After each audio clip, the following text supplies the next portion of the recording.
黒ずきんの目次へようこそ。不思議の国のアリスの住人たちがコンピューターウイルスとなって電脳世界を駆け巡る新テーマ、マリスがデッキビルドパッククロスオーバーブレイカーズにて登場です。電脳世界に見立てた除外ゾーンを行き来する様は、サイバーステーマとしては珍しいギミックで、これまでにはないタイプのデッキとなっています。目次です。3章立てにてお送りします。タイムテーブルは動画説明欄から。チャンネル登録、高評価よろしくお願いします。第1章マリスとは、マリスモンスターはレベル3のメインモンスターが3体、リンク3のリンクモンスターがそれぞれ3体存在し、その全てが闇属性サイバース族で統一されています。テーマの特徴として除外された際に SS できる共通効果を持ち、この効果はどこから除外された場合でも反応するため、デッキから任意のカードを除外できる封印の黄金筆はもちろん、ドローしつつ手札の闇属性を除外できる闇の誘惑や、墓地へ送られるモンスターが除外される次元の裂け目などなど、様々なカードを起点に展開することができます。マリスの初動としては、起動効果でマリスを除外できるマリスポーンドーマウス、即座に発動可能なマリス罠を着地時に構えられるマリスポーンホワイトラビット、発動時処理で手札デッキ墓地のどこからでもマリスを除外することで、召喚権を残して展開できるマリス・イン・アンダーグラウンドなどの一枚書道も多数存在するため、展開に困ることはないでしょう。制約として発動後、エクストラからリンクモンスターしか出せなくなる制約がつきますが、サイバーステーマでは特に問題ないです。また先行盤面は制圧こそしないですが、マリスだけでもフリチェ除外2回プラス3枚の墓地除外とそこそこで、何より展開の中で補充できる驚異の4ドローが魅力的です。マリスはデッキがとてもコンパクトなので、手札誘発や罠カードをたくさん採用して4ドローで引き込みたいところ、エナジー抜群の最強手札誘発であるアトラクターや闇属性デッキで採用できるドミナスインパルス、サーチをほとんど行わない都合、G やフアロスを弾く役割を担える泥場など、他デッキでは採用しづらい強力な手札誘発を採用できるのもマリスの強みです。では展開の流れに沿って各テーマカードの紹介に移りましょう。1、マリスポンドーマウス。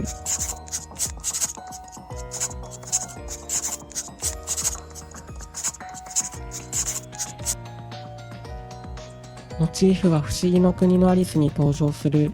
狂ったお茶会メンバーの眠りネズミ。ティーポットやティーカップ型の装備を使用しているのは、作中で眠りネズミがお茶会にティーポットへ詰められる描写があることから、メインモンスターの名前に共通するポーンは、チェスにおける歩兵や平民を表します。召喚権を要する一枚書道です。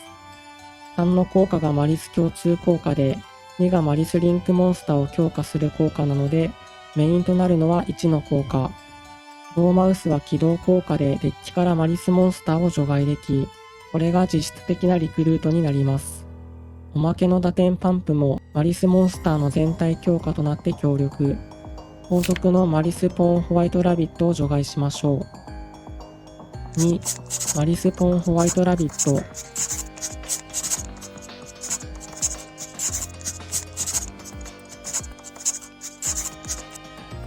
モチーフは不思議の国のアリスに登場する白ウサギ。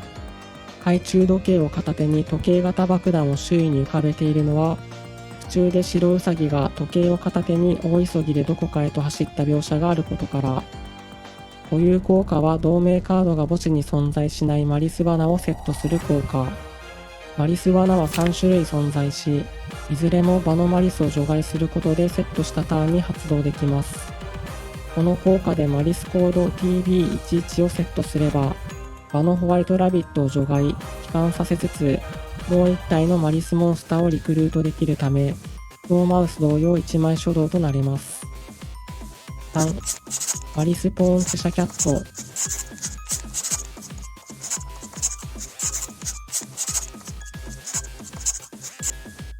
モチーフは不思議の国のアリスに登場するチェシャ猫。顔を見せたニヤニヤ笑いという表情はチェシャ猫の代名詞となっており、このカードやマリスコード GWC06 からもその様子が伺えます。先の2人とは異なり1枚書道ではないですが、1の固有効果で手札のマリスを除外して2ドローできます。そのためマリスモンスターと引きかぶることで優秀な書道になり、最悪除外するのはマリスカードなら何でもいいので、引いて困るカードではないです。モンスターが並んだらリンク2のスプラッシュメイジを経由して墓地のサイバースを蘇生し、トランスコードトーカーやリンク3のマリスへとつないでいきます。4. マリスクイーンレッドランサム。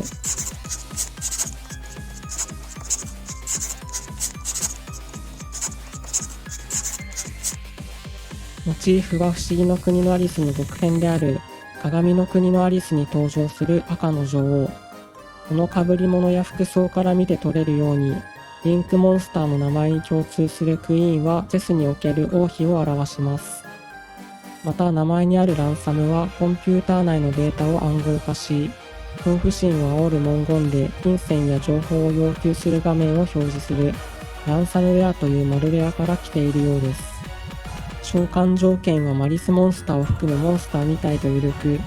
次の初動サーチ効果含め最初に出したいマリスリンクモンスターです。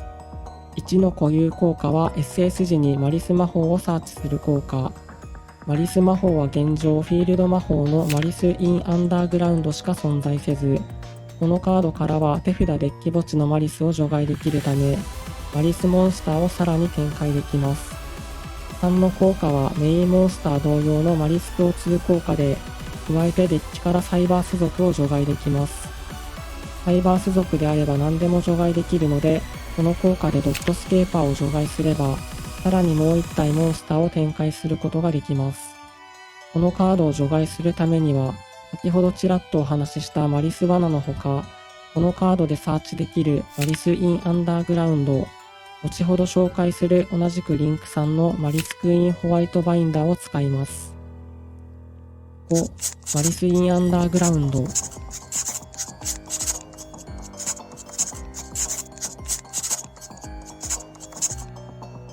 名前の由来は不思議の国のアリスのキャッチコピー、アリシーズ・アドベンチャーズ・イン・ワンダーランドをもじったもの。発動時処理に手札デッキ墓地のマリスモンスターを除外できる、召喚権を要さないマリスの最強書道です。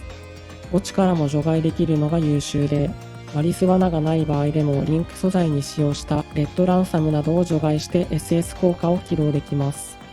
また3の効果で低ステータスのメインモンスターを守りつつ、彼女らが持つ2の効果でマリスリンクモンスターを強化できます。6. マリスクイーンホワイトバインダー。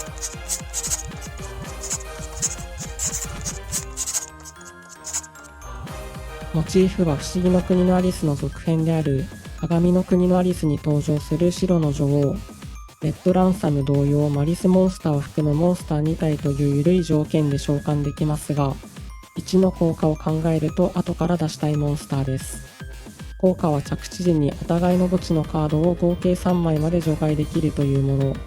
アンダーグラウンドがあるとはいえ、受け目やアトラクター適用下でもない限り、マリスリンクモンスターを除外する手段に乏しく、この存在は大きいです。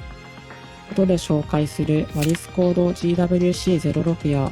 プロテクトコードトーカーで相手ターンに着地すれば墓地メタもできます。加えて2の効果も非常に優秀で、デッキ墓地の罠をセットできるため、マリスコード MTP07 をセットすれば相手ターン1除外ができますし、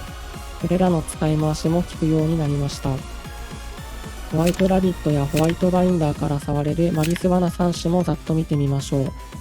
いずれも場のマリスを除外すればセットしたターンでも使えるため、展開に寄与してくれますし、相手のベーラーや無限包容にチェーンして打つことで誘発ケアもできます。また地味ながらも、マリスを SS する際に失ったライフコストの補填をしてくれます。7. マリスコード GWC06。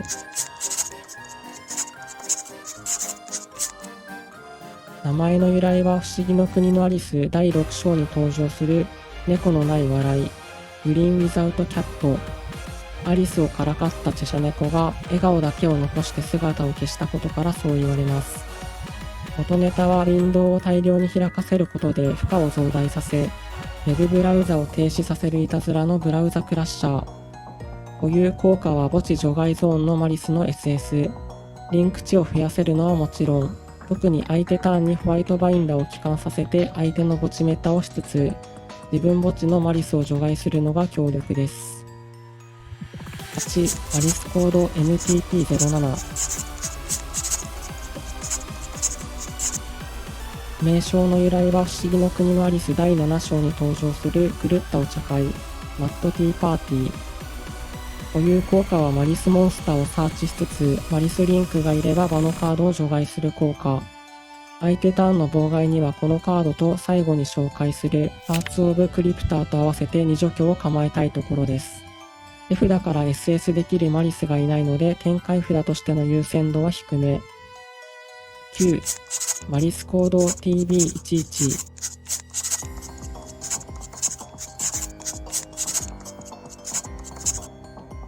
名前の由来は不思議の国のアリス第11章に登場するカルト泥棒、カルトバーグラー。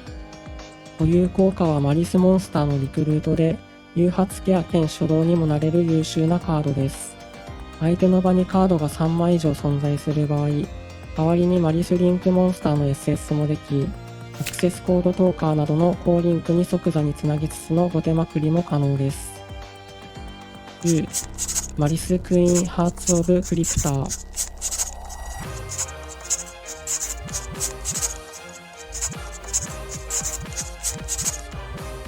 貴族めいた外見や名前から見るに、モチーフは不思議の国のアリスのハートの女王。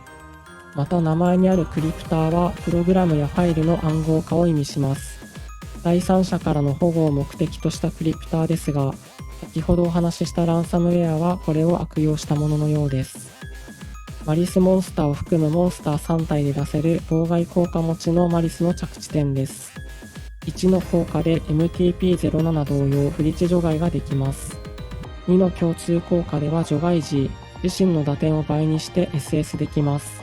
アクセスコードと相性が良く、パーツオブクリプターを素材にして出したアクセスの効果でこのカードを除外することで、盤面除去をしつつ簡単にリーサルを取ることができます。マリスカードについて一通り見ていただいたところで実際の展開を見ていきましょう。第2章展開の紹介。最初に初動3種の基本展開を紹介し、その後にアトラクター適用下での展開を紹介します。ノイズを積みたくなかったこともあり、なるべくはマリスメインの展開になることを意識しました。まずはホワイトラビット1枚からの展開です。ホワイトラビットを NS し、着地時効果でデッキから TB11 をセットして発動。自身を除外してマリスモンスターをリクルートし、自身を除外から SS。2体でスプラッシュメイジを作り、墓地のサイバースを釣り上げ、リンク3のレッドランサムをリンク召喚し、フィールド魔法アンダーグラウンドをサーチ。アンダーグラウンドの効果でドーマウスを除外して除外から SS。彼女の効果で今度はチェシャキャットを除外し SS します。ここで次のリンク3を出す前に、リンク1のリンクレコーダーを作っておきましょう。その後、リンク3のトランスコードトーカーをリンク召喚。攻撃力2300以上のリンクモンスターの素材となったデコーダーは墓地から SS することができます。トランスコードの効果で墓地のリンク3以下を釣り上げ、バノマリスを残して G ゴーレムクリスタルハートをリンク召喚。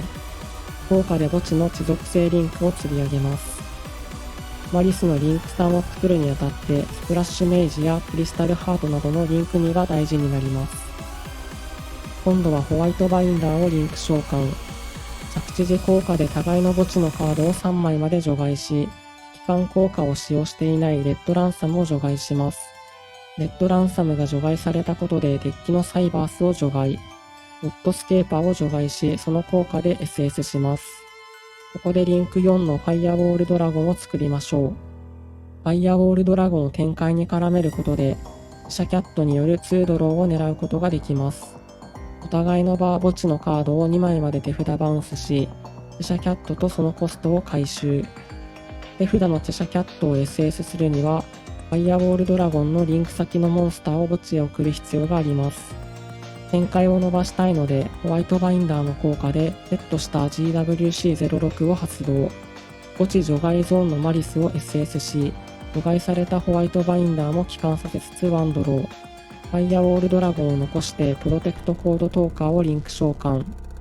先ほど使用した GWC06 は、相手ターンにホワイトバインダーを SS して妨害を作るためのカードですが、プロテクトコードがその代わりを担ってくれます。ファイアウォールドラゴンのリンク先のモンスターが墓地へ送られたことで、手札のチェシャキャットを SS し、その効果で2ドロー。最後にサイバース族3体でファイアウォールドラゴン、ダークフルード、ネオテンペストを作り、墓地から除外することで魔法罠を無効にできるサイバースディセーブルムを落としてターンエンドです。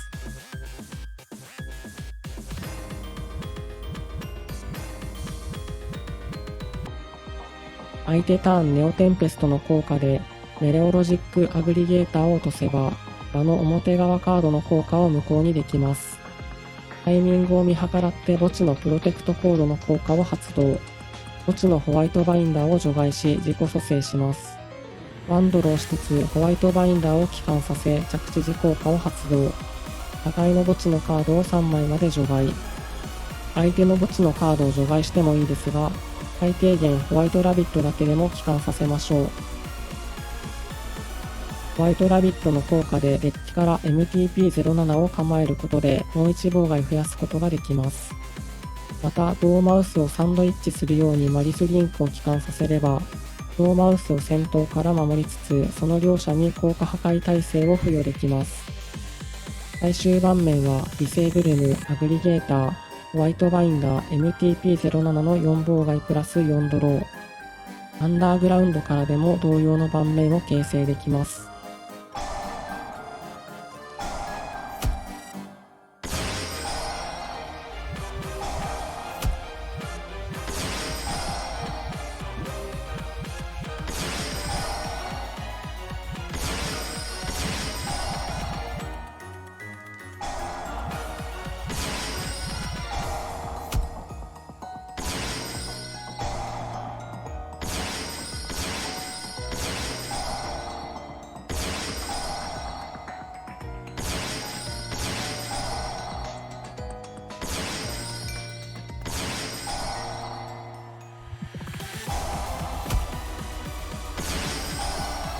この展開ではレッドランサムのサーチで余分にアンダーグラウンドがある都合、自社キャットのコストを確保できており、ファイアウォールドラゴンやプロテクトコードを経由する必要はないですが、ホワイトバインダーのワンドローのために先ほど同様の展開を行います。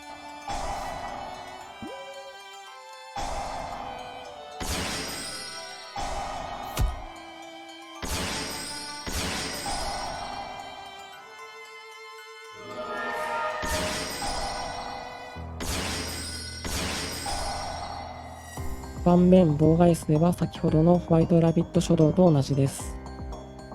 最も展開が伸びるドーマウスからの展開です。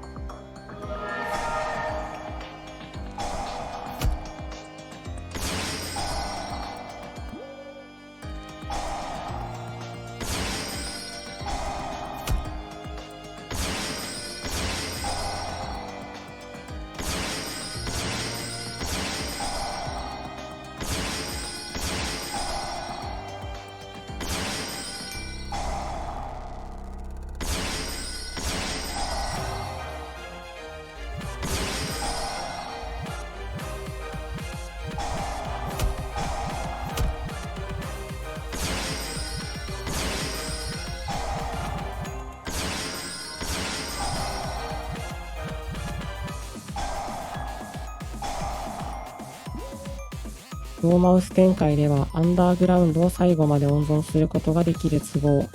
途中ホワイトバインダーでセットした罠を展開に使う必要がなくなります。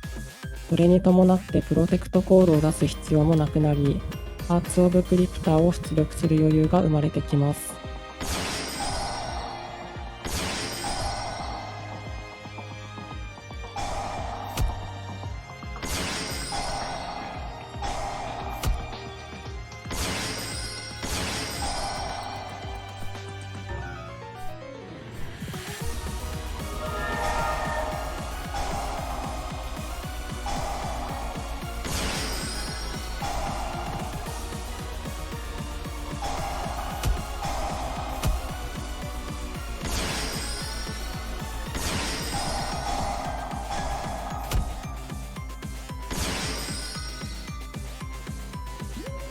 最終盤面はディセーブルム、アグリゲーター、ハーツオブクリプター、ホワイトバインダー、MTP07 の5妨害プラス4ドロー。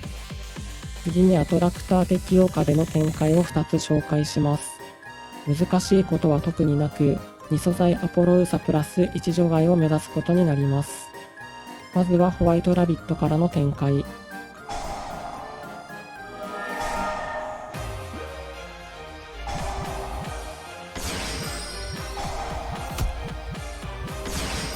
リングリボーの枠がない場合はリンクデコーダーでも OK。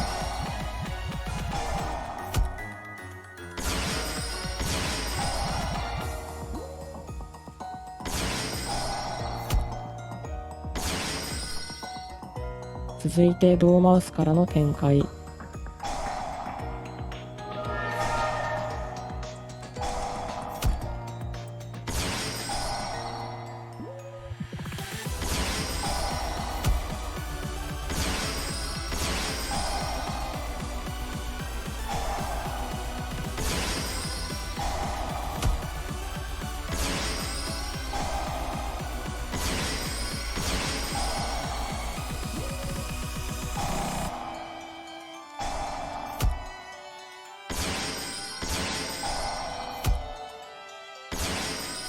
アンダーグラウンドに触れる分、アポロウーサを先頭から守れるようになるため、ホワイトラビット展開よりも安定感が増します。第3章構築の紹介。主に誘発型とサイバース型の2つが主流のようです。もっとサイバースに寄せた方が盤面は強力なのですが、アトラクターやドロバー、ドミナスインパルスの全てを採用できるのはマリスの特権であり、このテーマをより知っていただく意味でもメインデッキはコンパクトな準構築でまとめてみました。マリス罠が実質展開札のため、ノイズと言えるノイズはないに等しく、強力な反面やや癖の強い手札誘発の適用下でも、荷札を出すことのないような構築に仕上がっています。1枚初動のマリスカードは3積み。スシャキャットはファイアボールドラゴン展開で触れるので、この構築では1枚です。サブギミックとしてビーステッドを採用。マリス罠ではマリスモンスターに対するベーラーや無限しかケアできないですが、ビーステッドであればサイバースリンクに打たれた場合でも貫通できます。また G やフアロスが通った際にこのカードを握れていれば、マスカレーナで展開を止めることができるのも20丸。メアリのデモンスミスを止めることもでき、誘発19枚耐性は実質天敗流です。逆にマリス罠をはじめとした闇の誘惑やサイバネットバックドア、ドラスティックドローのような除外することで効果を発動するカードの評価は結構低めです。通常のマリス展開の中で除外時の期間効果は一通り使い切ってしまうため、展開が通った際の大きなリターンがいまいち見込めません。マリス罠についても MTP07 や TB11 で妨害を作れるのが、それぞれ自分相手の展開が通った後のため、妥協盤面としての妨害にならないのも難ありです。エクストラデッキは展開で一通り登場した通り、抜いていいカードがないです。プロテクトコードや特にネオテンペストが諸悪の根源なので、多少盤面が弱くなっても構わない場合はこの辺を抜きましょう。3積み必須のホワイトラビットやドーマウス、アンダーグラウンドがハイレアで、イラストアドが高いことも考えると、ビルド3女の子テーマあるあるですが、なかなかのブルジョワデッキになりそうです。マスターデュエルの実装が楽しみですね。それでは次回の黒ずきんの目次でお会いしましょう。